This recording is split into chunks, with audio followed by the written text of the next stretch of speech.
James has got it. And Daniels and Reed, the Minnesota five on the floor. Cutting inside, flying to Daniels and Dallas miss. We're in the third playoff meeting against Minnesota ever. Buckman is raised. Now it's Reed. Defending James. Teams in the Western Conference this season. Randall. Yeah. LeBron James. Ah! And Luka Doncic. Finds on first team All-NBA. Randall out for a good win in his second consecutive possession with the Buckner final. Getting hands going in. The right hand man.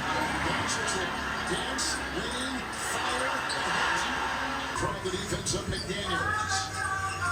6.5 LeBron cotton foul. Picked up by Randall. He'll swerve, drive, he'll fire, and hit. Julius Randall. Shannon will take it, drive home, and the Lakers and gets it to go. This is right there. Driving hard. Ay, ang ganda. Reeves is there. Look at it, slice for two. Court screws up the line, puts up a third. Doncic. The Bears stole the ball. Jordan Free stole the ball. The long strike. Nice pass with one. Good position. Apat.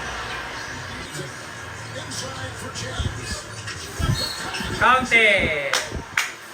Clock and shot clock. Edwards will dance. Hachimura is on him. Wilson will lead into. Doncic. Reeves. Trying to beat the buzzer. There's not a chance. Snaps the ball.